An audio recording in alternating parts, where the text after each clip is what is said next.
Packer Place, just come outside. How you doing? Is Martha here? She's probably at her boyfriend's house. 30 days ago, 53-year-old David Callahan killed his girlfriend, Martha, and buried her body in his own backyard. David thinks he's gotten away with his horrific crime. Martha was mentally ill, had few friends, and no one was supposed to come looking for her. Martha's daughter, Kim, was the only person concerned about her mother's whereabouts. If I come up missing or dead, there's no accident. And he has told her before, I'm gonna get your ass and nobody's ever gonna find you. What's your concern? That he killed her. Kim thinks David had something to do with her mother's disappearance, but with no proof of a crime, officers don't believe her. Would you have been surprised at all if she's laying dead in there? No. Or shoved in a tub? Well, nothing surprises. Yeah, that's like a horror movie. However, in the weeks that follow, Kim will do everything in her power to find Martha, force police to act, and lead them to one of the most gruesome discoveries of their lives. Seems like a body part.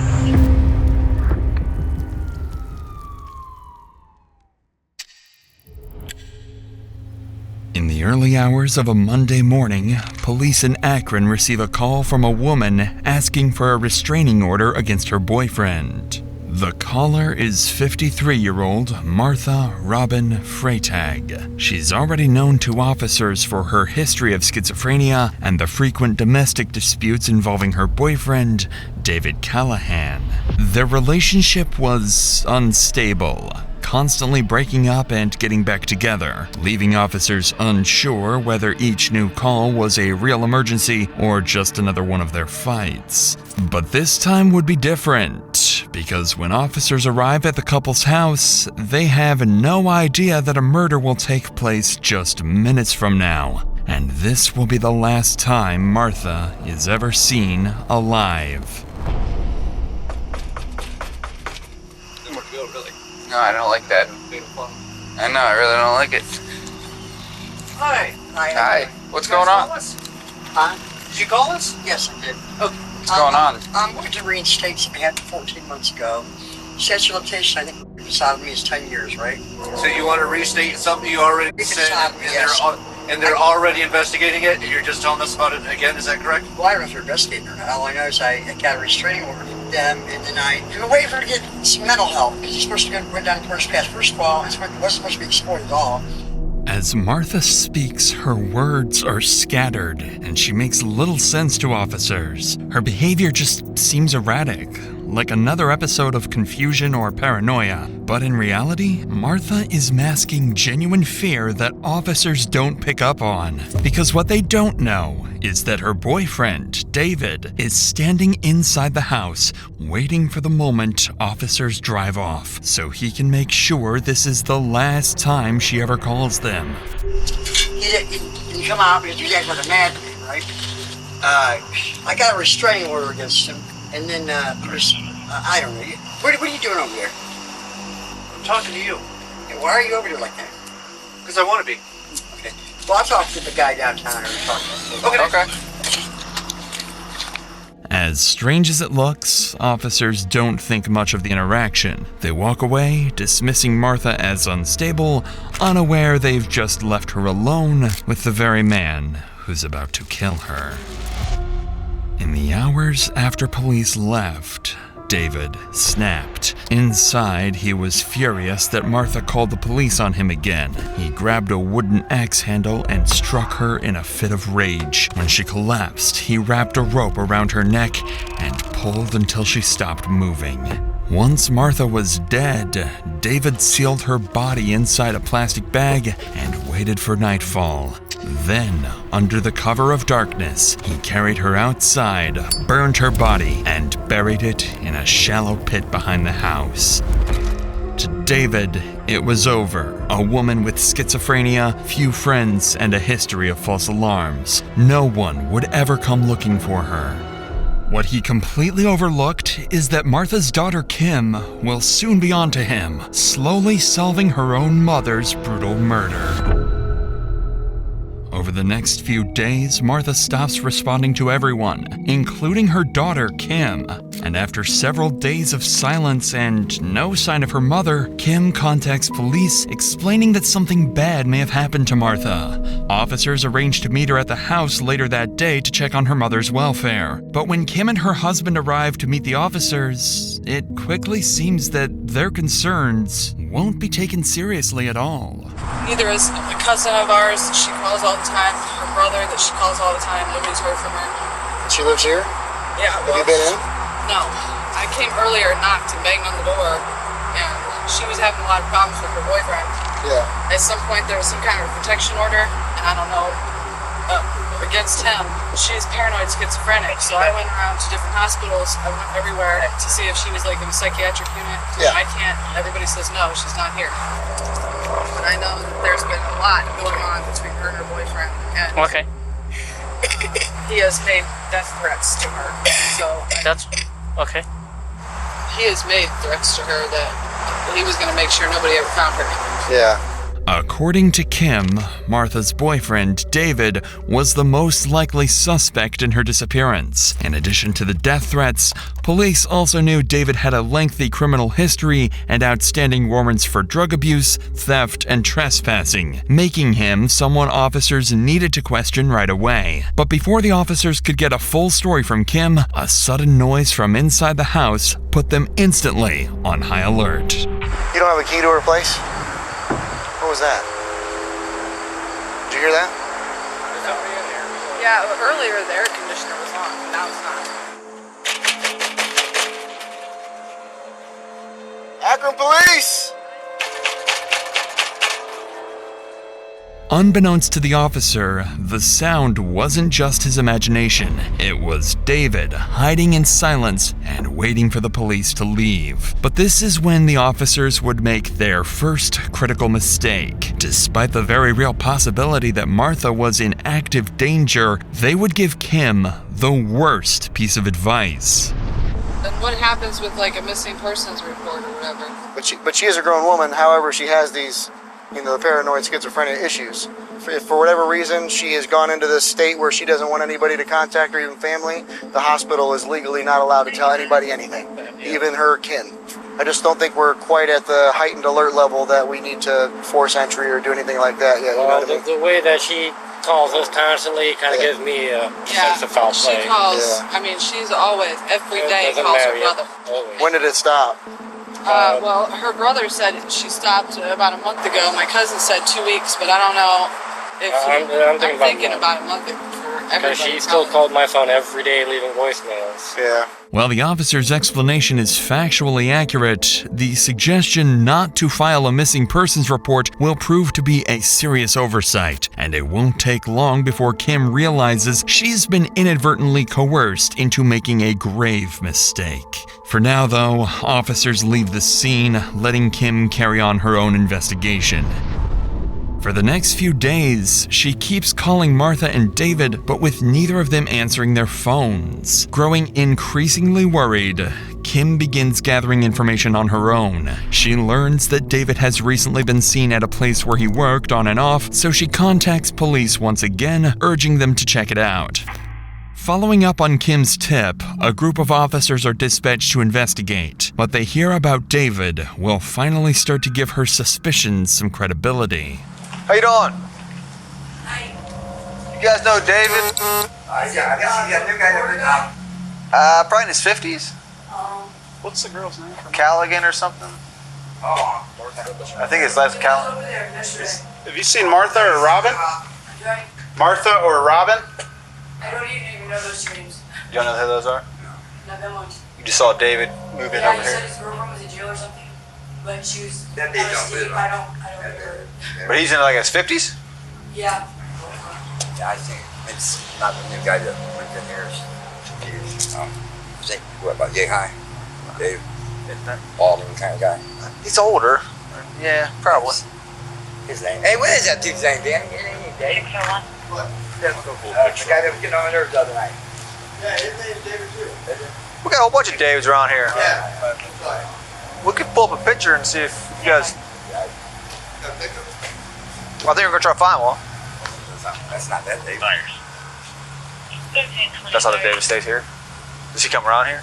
This guy? Yeah. He's been around before. He's done work for him and stuff. But he's not the one who lives here. I ain't seen him today. When was the last time you saw him? I just need to get it out Yeah, of you my good. car. I ain't been there. This week? Last week? Something like that. Right. Cool. Good 3-4 days. 3-4 days? Processing. So. He said he saw him 3-4 days ago, maybe. According to the workers, they've seen David in recent days, meaning he's still in the area. Now, police just need to locate him and ask him where Martha might be. Despite this lead, officers still sound convinced Martha will eventually turn up on her own and David is just another name in a domestic dispute. Unbeknownst to them, this is giving David exactly what he wants. Time, because as the case stalls, he's keeping a low profile, only leaving Martha's house at night and using the lack of scrutiny to cover his tracks and refine his story. And over the next several weeks, what began as one oversight will snowball into a series of missteps that will cripple the investigation and ultimately pave the way to a discovery far more tragic than anyone imagined. The following week, after repeated calls and pressure from Kim, police finally agreed to conduct another welfare check. This time, however, they make another critical error. They send a new pair of officers unfamiliar with the full context of the case. This is where the mistake of not filing a missing persons report catches up with the police and causes David to slip off the hook again. It doesn't, yeah, they didn't add any notes. It just said that they were here. Well, it came in as a missing person. Okay, that's probably the daughter then. Yeah, but then it said she checked okay, and there was no report made, so they must have had contact. Some sort of contact.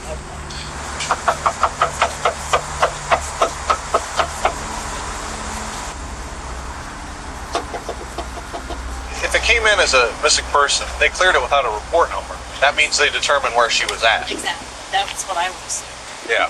After only a few unanswered knocks, officers decide to leave the scene, assuming that, since no missing person report was filed, someone must have already made contact with Martha. This is exactly why dissuading Kim from filing a report had been such a catastrophic blunder. So with no sign of Martha or David, and police convinced nothing is wrong, the investigation quietly stalls. Days pass with no progress, until eventually, the case goes cold. A week passes, and it seems Martha might never be found, as police have completely written off her disappearance. But then something strange starts to happen. Kim begins receiving response messages from her mother. The texts are brief and unsettling. "I'm busy. I'm with my friends. I'm fine." It doesn't sound like her mother, and something about the way she's texting feels off to Kim. Growing suspicious, Kim asks police to meet with her again, this time demanding that they break in and check the house, or she'll do it herself. I'd like to make an official missing persons here. Okay. 'Cause I've talked to so many officers, everybody she knows, her friends, family, none of them has seen her face or talked to her in over a month. Yeah. So I was sending her messages from her mother's phone, say, "This is your daughter. I want to know where you're at." "Oh, I'm at the Kingdom Hall in Kent with friends." I said, "Okay, stay there. I'm coming right now." "Oh, I'm not there. You don't know where I am." "Well, you just said you were there. Where are you?" "Oh, I'm eating now." The way she types is completely different. She says she's angry at the family. But the issue is we were pounding on the door earlier and no one answered. And we didn't have enough to kick the door in and go look for her. She owns this property. If I need to break in here with you guys here, and if you think she'll press charges on me, that's fine. I want to know what happened to her. She's not going to press charges on me. That's not the problem. She has mental illness. Yes, she does, but she is... Do you know if she's taking her meds? No, I don't know. But I do know that she does not do this kind of thing. The last time her mother talked to her, she was walking through this field over here and told my grandmother, "If I come up missing or dead, it is no accident." And she said it to me. This has been said to us several times. And he has told her before, I'm going to get your ass and nobody's ever going to find you. What's your concern? That he killed her. Kim appears confident that she has solved her mother's disappearance, accusing her lover, David, of both murder and impersonation. While officers still doubt Kim's story, they agree to break into the house, if only to put her mind at ease. But what awaits them inside will leave Kim even more furious with police, making her question whether they are truly on her side. After police, everybody in here? Come outside! It's day 1 in this shirt. Day 2 in these pants. You're not going to get another day out of it. Day 3. Supposed to be a big black dog that might not be friendly. You ain't gonna put me back on the call on the phone, or could you generate a new one for that 31? Sure. He's good. He didn't get you already. Police, anybody in here? After police! He's been here because the bell's taken in. Oh, he's been here. The question is what he did to her. Not a single pair of her shoes anywhere around here. If I were you, I mean, I'm not telling you how to feel, but this would be a relief. You know, she's not here, but it doesn't look like there's any sign of distress or, you know, all of her stuff's not thrown around. First sign of distress, really, is the fact that there's no Pepsi in that refrigerator. So that means she hasn't been staying here? No, she has not been here. I'm telling you, he has done something to her. I know it. Inside the house, police find no sign of Martha or her belongings, something Kim finds deeply suspicious. Still, the officer reassures her that everything is fine and there are no obvious signs of foul play. However, as police exit the house, an officer makes an offhand remark that reveals what they really think happened to Martha. Would you have been surprised at all if she's laying dead in there? No. Or shoved in a tub? Yes, I would have been surprised. You would have been? Yeah. Nothing surprises. That would have surprised me. Although officers briefly consider the worst-case scenario for Martha, their tone makes it clear they don't really believe it. Even with Kim insisting that something is wrong, their doubt remains. And when Kim insists on filing a missing person report, something that should have been done weeks ago, officers still seem convinced there is no real cause for alarm. Okay, Well, I need to make an official report. Yeah, that can happen. That's not a problem. But it's going to be very vague. Alright, I don't know what to think about none of her stuff being in that house. Shoes. She always had shoes all over right there with his, too. Right, this is the report, and I can go get a hard copy. And what do? I mean, just keep, if I hear any more texts. I mean, it's pretty much pointless unless it's pointless talking to him anymore at this point. I guess this is what happens. I mean, Just let us know if you think she's somewhere and we can go check for her, okay? Okay. By now, you can hear the hopelessness in Kim's voice. It seems like her investigation has hit a dead end as she watches officers leave once again, advising her to call if new information comes up. But a few hours later, one officer decides to return and speak with the neighbors, hoping to learn where David or Martha might be. It's a small decision, but one that quietly marks the first step in turning things around for police, because one of the neighbors he talks to is unknowingly holding a piece of information about David that will finally confirm Kim's claims. Do you know anything about this house next door? There's some woman that used to live in there. She asked me a couple of times for some money or some cigarettes. I told her I didn't smoke. Why, what's going on? Well, someone sent us out here to check on her and she's not answering the door. Does she have a car or anything, you know? I don't think so. Never seen a car. She was walking the first time I started cutting the grass. How you doing? You been living in the garage here? You want to call it a living? Where do you sleep at? Do you know who lives here? Robin Freitag, I think. When did you see her last? About 4 weeks ago. And you haven't seen her in 4 weeks? No, last Have you seen him over there? Oh, yeah. Does he drive a car? No, Is he home now? I have no idea. Okay. The neighbor's statement finally confirms what Kim's been suspecting all along. David hasn't disappeared. He's been coming and going from the house while police and Kim struggled to reach him. With that information, police begin coordinating surveillance around the property, assigning patrol units to quietly monitor the area and wait for the moment David shows up again.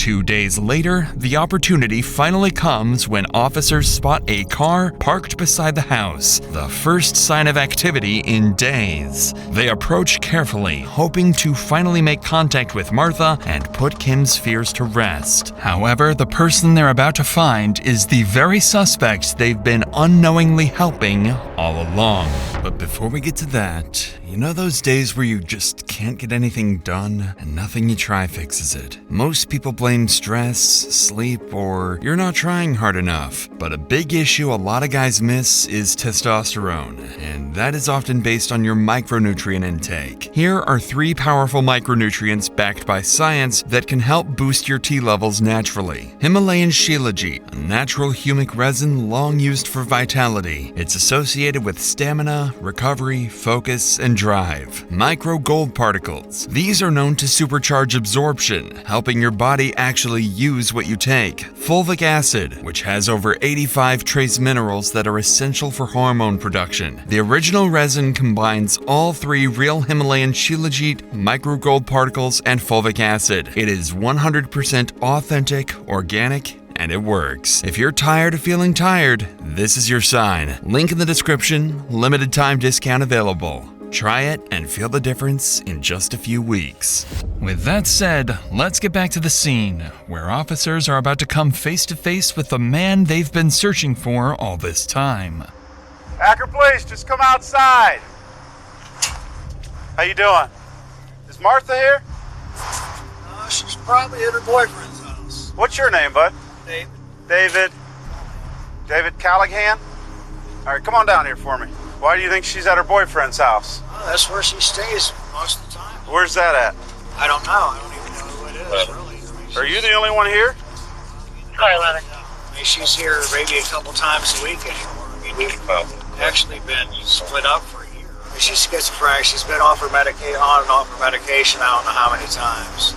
This is David Callahan, the man Kim had been desperately trying to warn the police about. According to him, Martha was not at the house, but at her new boyfriend's. But now David is about to surprise the officers, explaining why they shouldn't necessarily take Martha's family's word at face value. I guess her daughter's fighting again. 604 to computer. Well, that's part of the reason we're out here, because no one in her family's talked to her since July. I know she's texted her. When's the last time you talked to her? I don't know, probably 5-6 days ago, maybe. Where was that at? It was here. And Martha's not in the house right now. Well, I mean, you can come in a month. Obviously, we're concerned about Martha, like you said, if she's off her meds and everything. Right. We'd like to find her. Right now, she's missing person, so we'd like to. I didn't know it was all that.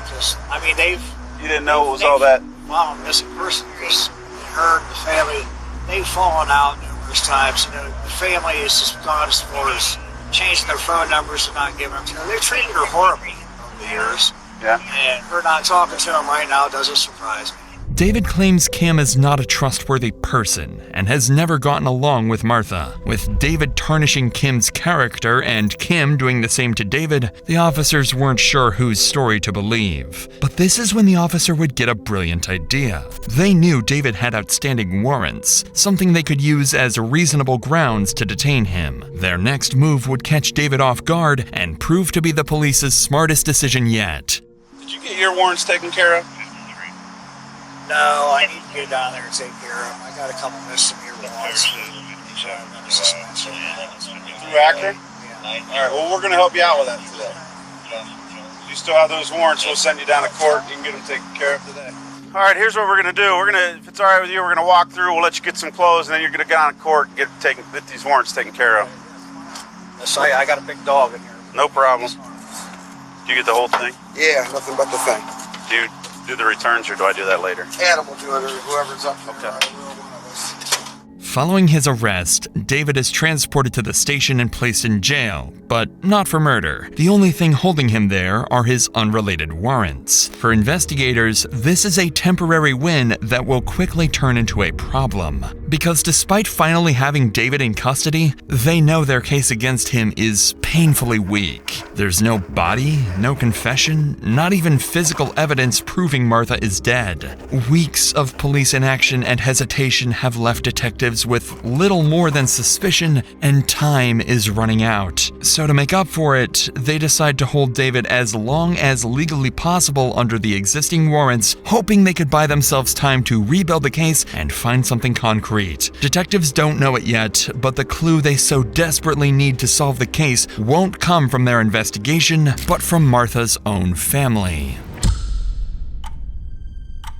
Several days later, while David remains in custody, Martha's family receives a mysterious message. The anonymous note reads, "If he was going to get rid of someone, he would bury them in the backyard." At first, no one knew what to make of it. It could be a cruel prank or maybe a genuine tip. Either way, Martha's cousin Angela and a few relatives contact police and ask them to meet at the property. For the first time in the investigation, the police and Martha's family finally joined forces. Who's the caller? You are? What made you come to think it was... They came and arrested him, I believe it was Thursday. On Friday, they arrested him on other charges, contempt, and they're holding for like 30 days on contempt. So they questioned him about this two times, I think. I got a text message here. I've been putting these flyers up on all the poles, and I get a text message. A sergeant and a couple other units coming here. Yeah. If he was ever to get rid of someone, we would bury them across the fence in the very backyard. I know her role. You came over with her, and what did you do? Come over to dig because she suspected some stuff going on back there. And, I hope it's not her, but there's something there. Yeah. With police now briefed on the situation, officers begin coordinating a search of the property, focusing on the backyard mentioned in the message, while others canvass the neighborhood, looking for anyone who might have seen something suspicious.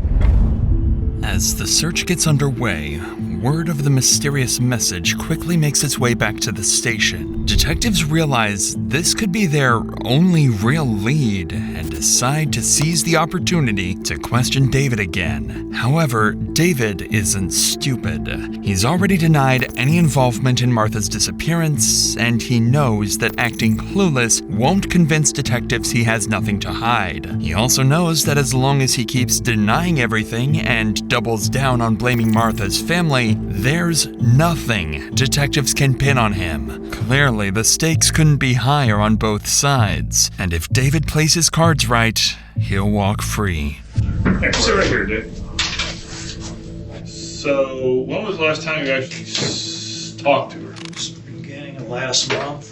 So, I didn't see, she had a restraining order against you? A TPO or a CPO? So temporary. TPO? Lasted like 6 months, I think. Did you get arrested? Because you... No, here's the thing. Yeah, explain she's called the cops on me a half a dozen times, and I've never raised a hand to her. She's never had a scratch on her. Any report you would read will tell you the same thing. She gets mad and I leave. She thinks I'm out humping everything with a pulse out there that's female. That's just why she originally got mad at me. She just wanted to argue all the time, and I just felt, leaving a day or two at a time, would just calm everything down. And it normally did. I mean, we've always worked things on, but I don't understand why she's not back around. I really don't. I mean, we've had problems over the years. Like I said, we've been together since 2002. Sure. Everybody has their problems. Yeah, everyone's got problems. That's for damn sure. So then I guess your theory is, David, she's staying with whoever she's dating, this new person, not at the house. Is that what you're saying?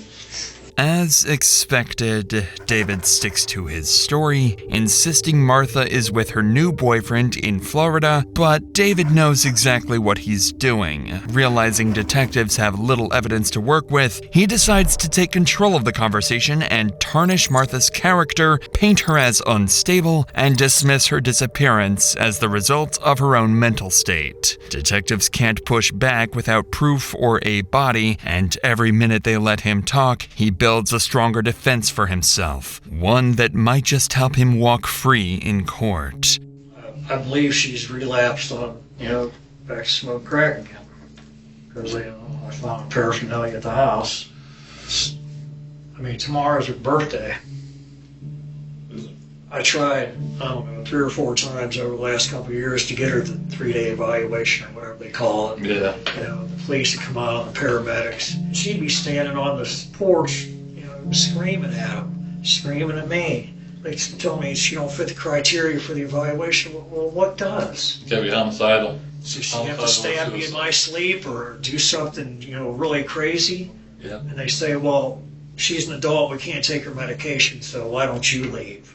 Though it did sound like her and Kim had some problems too. Absolutely. I mean, they would go months on end without speaking to each other. I mean, it was at one point, Robin didn't even have a phone number to talk to her mom and dad or her for periods of time. Yeah, no, you're absolutely true.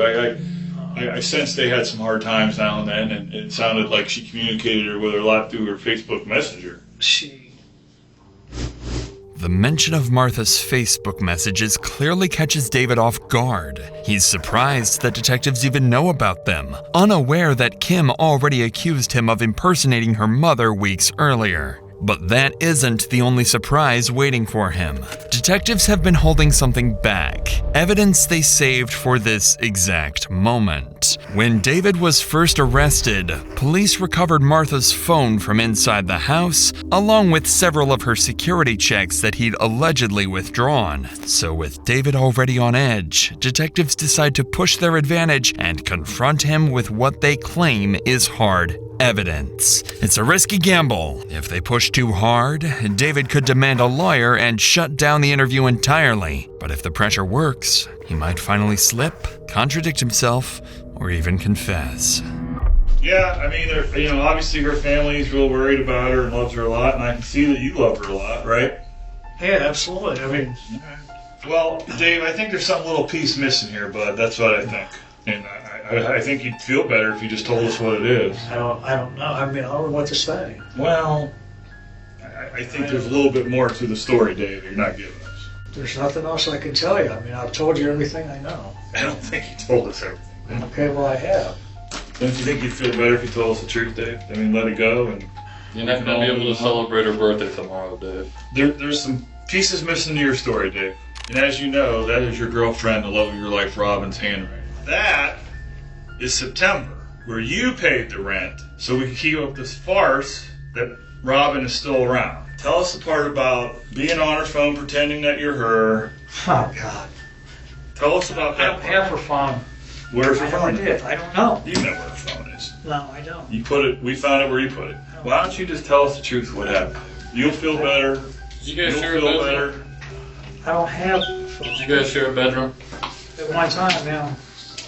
Needless to say, David is starting to visibly get worked up over the accusations. He's defensive, irritated, but still talking. Luckily for detectives, he doesn't seem close to shutting down or asking for a lawyer, but they can tell they've pushed the limit for now. If they press any harder, the interview could end before they get anything useful. So detectives decide to take a break, let David step outside for a smoke, hoping it will calm him down and make him more willing to cooperate when he returns.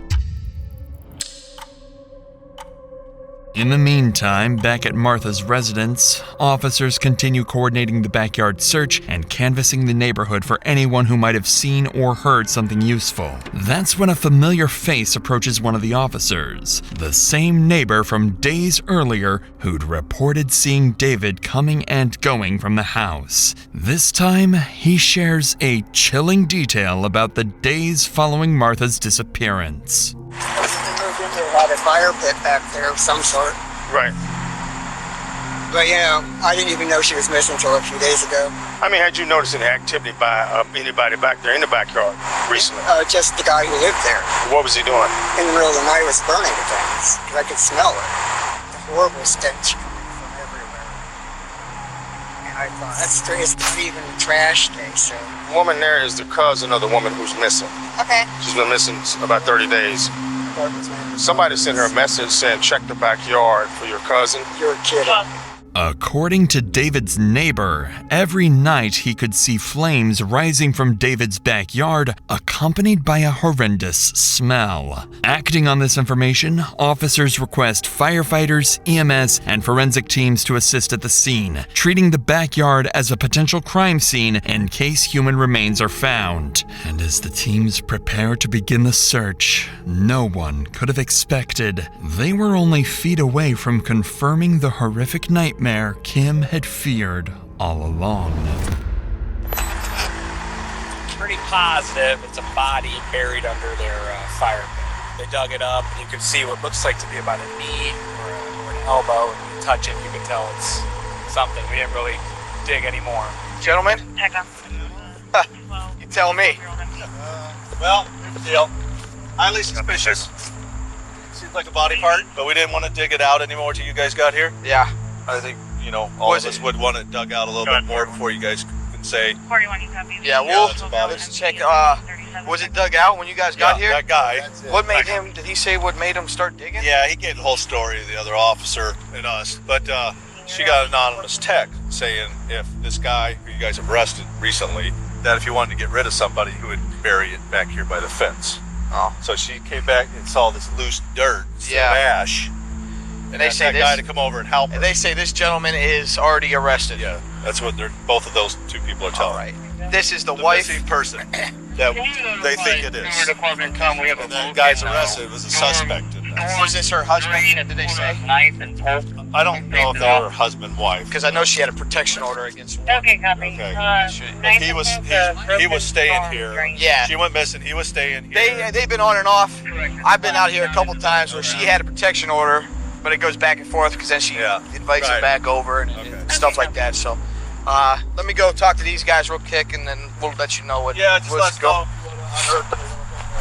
Following their initial observations of what appear to be human remains, one of the officers steps away from the dig site to speak with the family. Because they arrived without a search warrant, they must explain what's been found so far and request formal consent to continue the excavation. At the same time, Martha's daughter Kim and her husband finally arrive at the scene, anxious it isn't what they think it is. Though officers avoid making any premature statements, Kim can already sense the truth. This would be the worst day of her life. She doesn't know. Did you find a person back there? Well, we don't know yet. Okay, so we're not saying yes and we're not saying no. Okay, we don't know. Okay. Have you been on scenes like this before? How do you not know?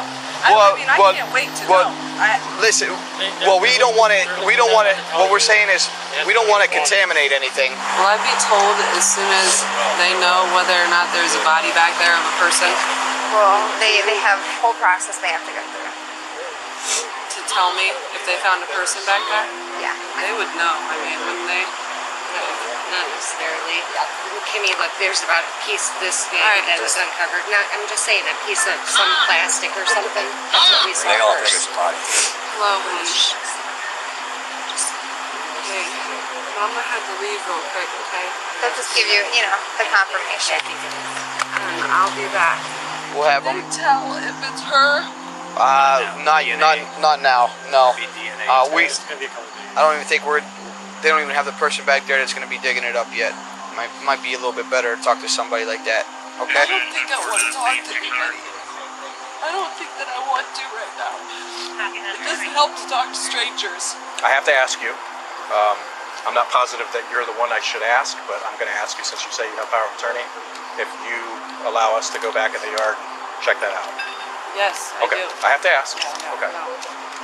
So you're giving me consent, and the officers, and we're going to have a medical examiner come out as well. Okay? After receiving permission from the family, officers resume the excavation. Inside the shallow fire pit, they find the remains of Martha. Her body is wrapped in bedding, sealed by a plastic bag, burnt, and showing a clear blunt force injury with a rope still tied around her neck.